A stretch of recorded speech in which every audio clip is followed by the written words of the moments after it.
Άλεξ, καλημέρα. Καλημέρα σου, Θόδωρο. Καλημέρα.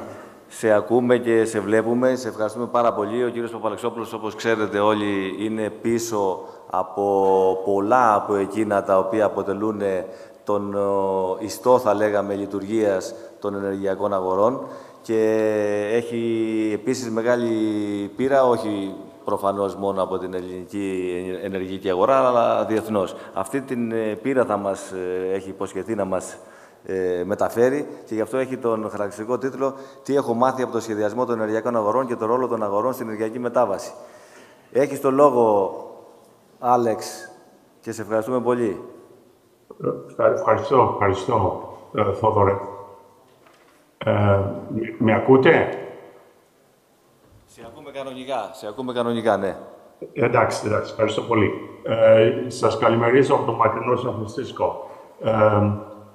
Έχω ορισμένες διαφάνειες και το focus της παρουσίασής μου θα είναι τι έχω μάθει από τα 25 χρόνια που φτιάχνουμε αγορές, παγκόσμιες αγορές στην Ευρώπη, Βόρεια, Νότια και Κεντρική Αμερική και Ασία.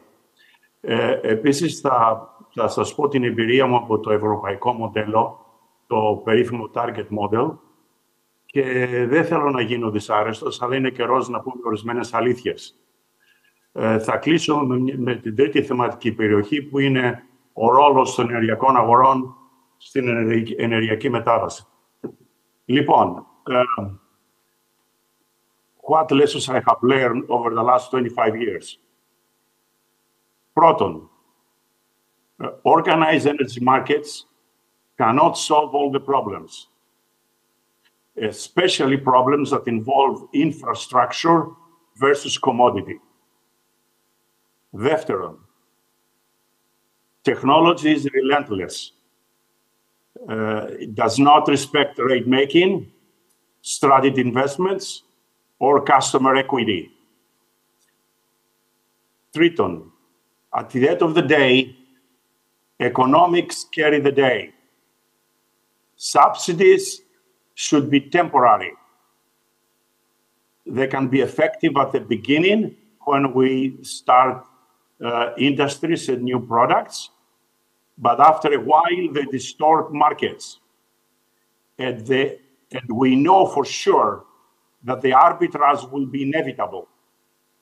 Explicit payments to support public policies, for example, controlled profits, are preferable than hidden embedded subsidies. Προχωράω. The infrastructure comes first, then competition, then energy markets and deregulation, in that order. In other words, markets cannot solve the infrastructure problem. We have tried in the US for 20 years now for private investments for transmission lines. We have failed. The infrastructure has concepts of public good, and therefore governments and regulators come into play. Next, energy markets require very strong regulation. The idea that will punish bad behavior ex post, like we have in Europe, does not work well. Dictia networks of any kind, pipelines, telecommunications, grids, should be unbundled as much as possible, but then we need to have a collaborative process between owners, regulators, and governments in order to design standards for interconnection, interoperability, and reliability. And here comes in the most difficult issue we're dealing with currently in the US, private versus public infrastructure. Next, monopoly regulation starts out as a form to protect customers. That's the objective.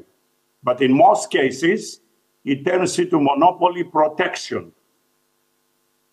So we need to avoid the temptation to re-regulate markets if we think markets don't work well, meaning when they produce high prices. Our industry is deeply affected by public interest, so governments will always be involved.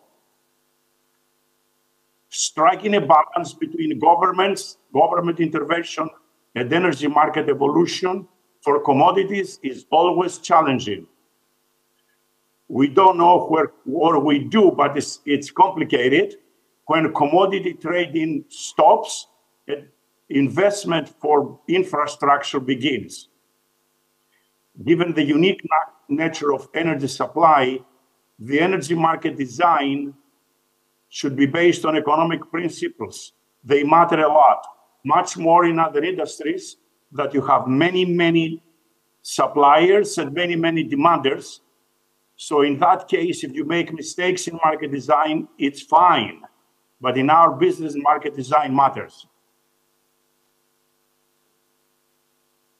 Now, some truths about the target model. We have designed several target models in Europe. One thing I can tell you, and I don't want to be unpleasant, finally, we need to say that the target model is flawed.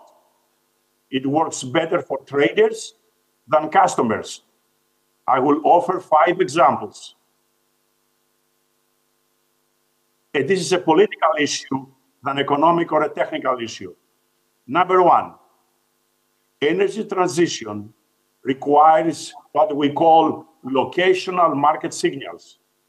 Therefore, we need a nodal pricing where the grid is part of the clearing.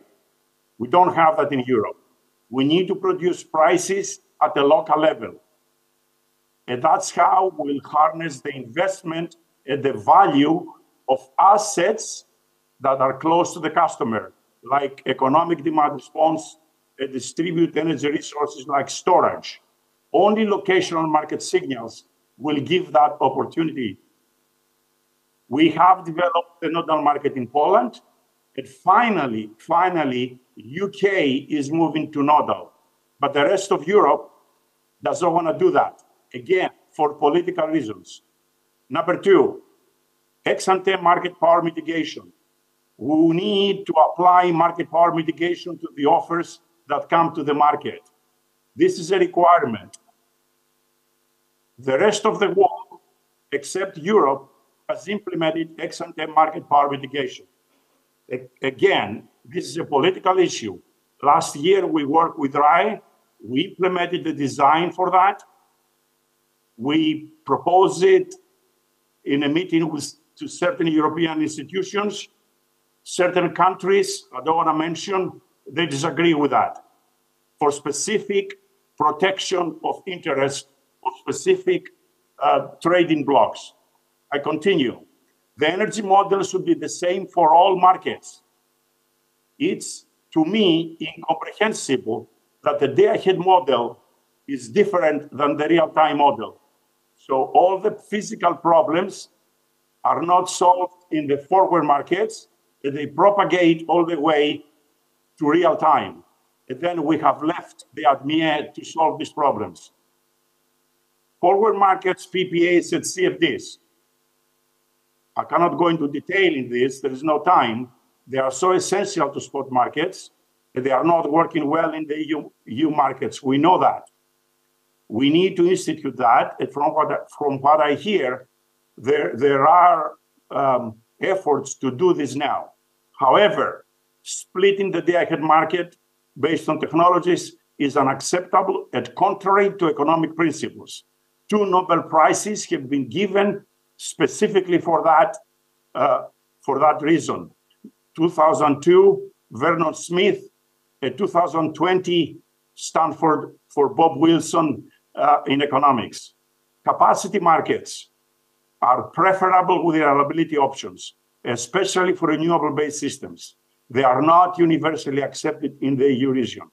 Or firm energy options, as in Central and Latin America, as we are implementing them now. These firm energy contracts are options, and they can work in parallel with capacity-based reliability options. These are important elements that European markets, many of them, don't have. I expand a little bit about the ex-ante market power mitigation. Do you see the boxes in the middle under the title mitigation? This is what we need in Europe. Ex ante, when offers come in from market participants, they have to be screened through mathematical screens if they have market power. And only mitigated bids can go into the day-ahead market to produce results. This is the reason why all the markets in the US produce prices where the results are close to the marginal cost. Maybe there is an opportunity cost, maybe 5%, 10%, 15%, but no more. Who can claim that last year with energy crisis in Europe, we had this result? We didn't.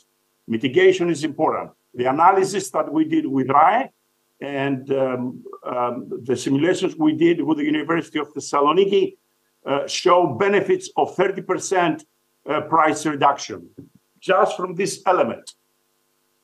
Next, I have no problem having mechanism to control profits if the marginal price goes very high. This is a case of what we call a shock absorber.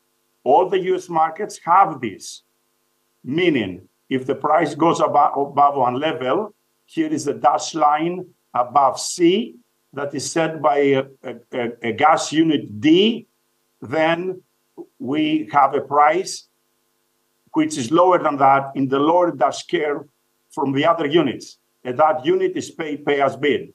Soft caps have been instituted in all the US markets. We need to do that. They work. They decouple gas prices from the rest of the units, the rest of the technologies. However, the marginal pricing is maintained to the largest extent. And most importantly, we maintain the technology agnostic nature of bid-based auctions. Bid-based auctions, I mean unit-based bid auctions. The portfolio bids that Europeans have, we have proven theoretically and practically with simulations that they are suboptimal. In that respect, the model we have built in Greece that we have designed, it's better compared to the other Central European markets. I move on to the role of the energy markets in energy transition. We are asking markets to do too much now. When we started this experiment 25 years ago in California, the only objective we had is to increase efficiency in investments and also efficiency in operations and unbundle and privatize the electricity infrastructure. Now we're in the third wave of energy design, of energy markets, and we put as an objective issues that are very difficult for markets to do. We have an environmental agenda, decarbonization, rapid technological innovations at the end of the grid, IoT devices, distribute energy resources close to the customer in distribution. And then on top of that, we have a social movement that requires more consumer choice, some form of democratization. All this really requires modifications to the market design we have, but not at the core of the design, on the periphery, and I'll come back to that. So we need to develop markets for the decarbonization of the system. We need customer choice at the end of the grid. I have seen that in Europe and in the US. We have subsidies over subsidies over subsidies. And of course, this is fundamentally different from the economic principles of energy market design. As I said, there will be arbitrage sooner or later. Decentralization is very important. And the one thing that concerns us is the missing money problem. That's what we need, some form of capacity markets, which many countries in Europe don't have. If there is one slide to remember, it's this one.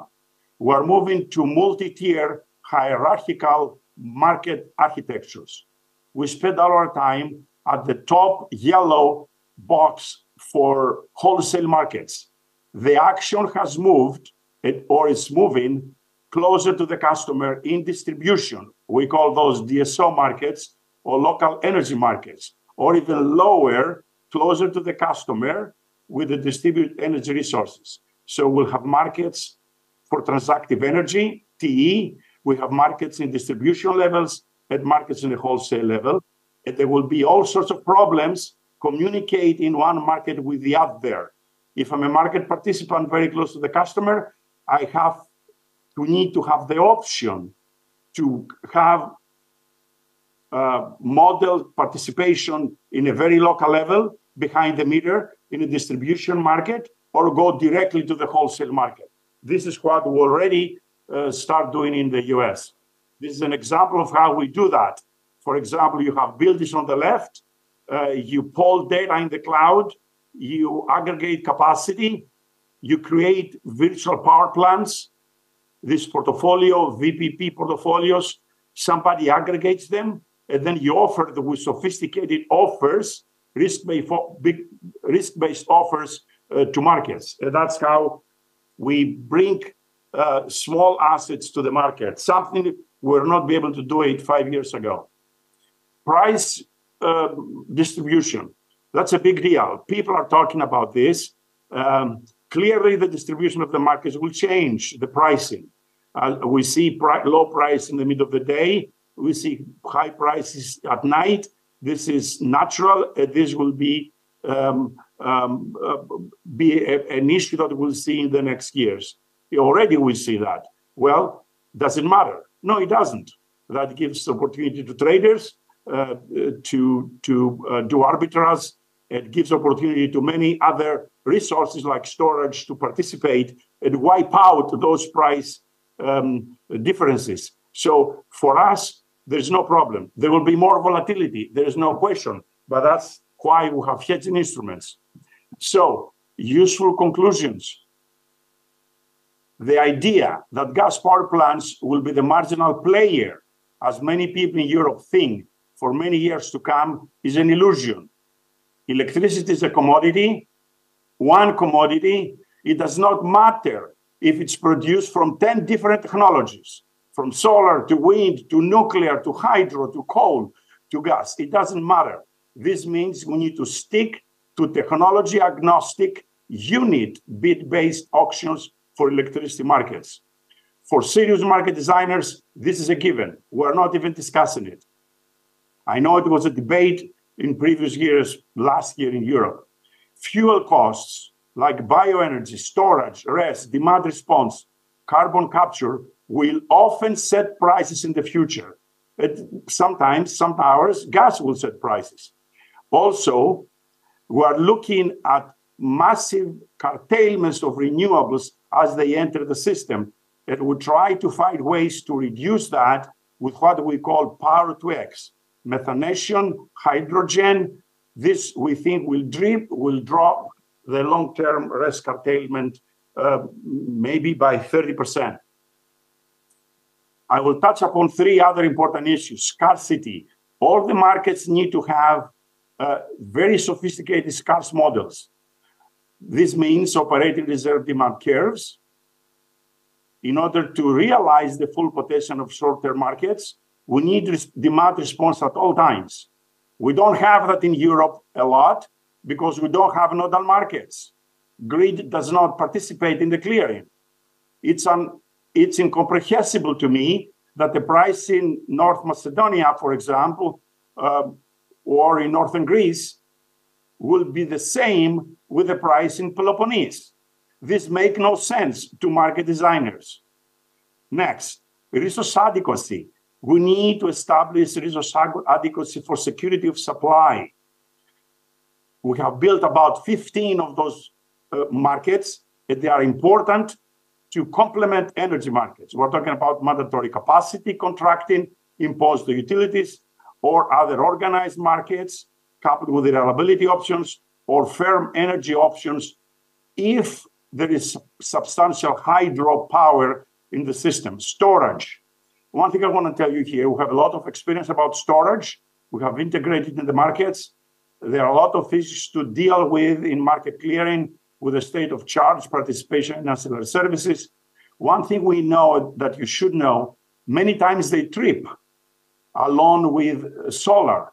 They all belong to what we call IBR, inverter-based resources, that depending on the voltage of the system, they can trip when we need the most.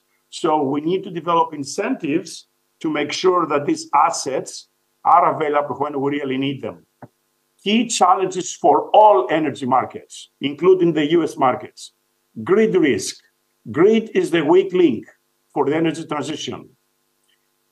The global investments in renewables have doubled since 2010, but grid investments are stagnant, about 300 billion globally.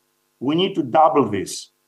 Energy markets need to be modified to provide incentives for market participation of DERs. That's where the future is. Demand response, storage, flexibility markets. But for that to happen, we need to move to nodal markets to harness the locational value of those DR assets. As I mentioned, inverter-based resources often trip. We saw that in practice. We see that in California when the grid gets stressed. So we need to develop what we call grid forming capabilities for IBRs, and we need to modify our design. In addition, we need to coordinate gas with electricity better. Coordinate means not only integrate, but decouple under certain conditions. I will stress now an important area that has to do with financial markets. We need better hedging instruments. The idea of a generator submitting an offer to a market, let's say NX or ADMIE, in the future will be something very primitive. It is not going to work.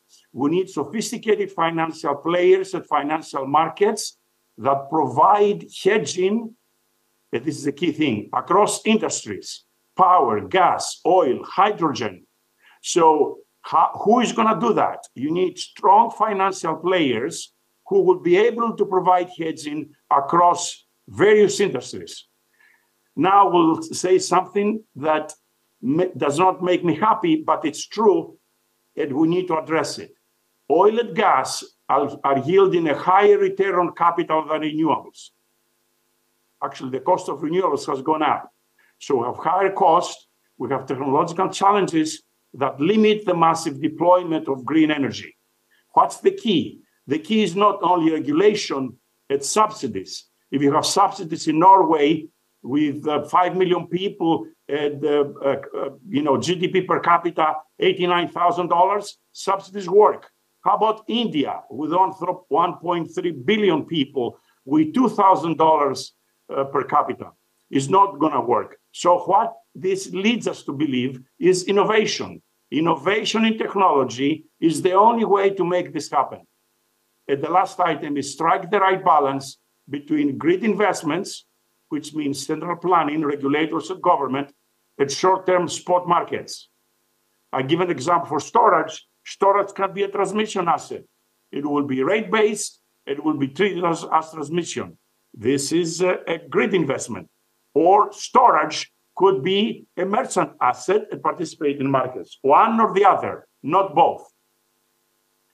Path for the EU target model to energy transition. Here I'm going to say few things that I believe are important for the European markets to move and help the energy transition. Transition to nodal. I know this is not going to happen in my lifetime because certain Central European countries don't want it. I don't want to go into this. It's a political issue. Every time we propose this in Europe, basically we hit the wall. Two, we need transparent and visible resource adequacy. Third, we need ex-ante market power mitigation. If Europe had ex-ante market mitigation last year, they wouldn't have the prices they had. Fourth, we need to harmonize the market models across markets. We cannot have a different model in day-ahead in real time. Fifth, we need a drastic improvement in Europe of forward markets with PPAs and CFDs. However, we need to maintain the integrity of technology agnostic, unit-based auctions to preserve the inframarginal rents. And of course, emergency mechanisms to control profits, it's very legitimate, and there are some conditions that can happen. Key messages that I close. I view the emergence of hierarchical energy markets in all levels, transmission, distribution, customer, and the digitalization as fundamental to the energy transition.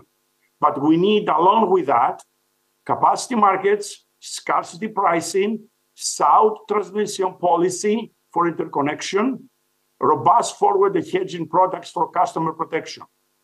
And I close with this.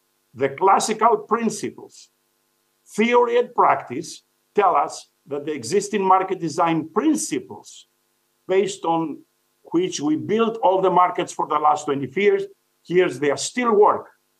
New technologies don't fundamentally change, and they don't challenge the energy market and the resource adequacy theory and practice. Of course, we need to look at specifics. We need to make implementation changes to incorporate DRs, storage, and so on and so forth. But the fundamental principles stay the same. The energy market design, of course, need to be complemented with effective and cost-efficient infrastructure planning and carbon policy. And with that, I'll close. Thank you.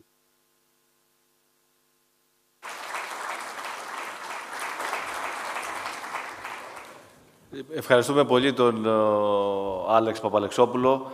Πάντοτε πολύ εμπεριστατωμένες οι αναλύσεις που κάνει στα συνεδριά μας και ευχαριστούμε πάρα πολύ. Νομίζω ότι όσοι εντρυφούν σε αυτά τα ζητήματα έχουν κάθε λόγο να ακούν τα διδάγματα που μας μεταφέρει ο κ. Παπαλεξόπουλος. Τον ευχαριστούμε λοιπόν πολύ και τον καληνυχτίζουμε πλέον στην Αμερική.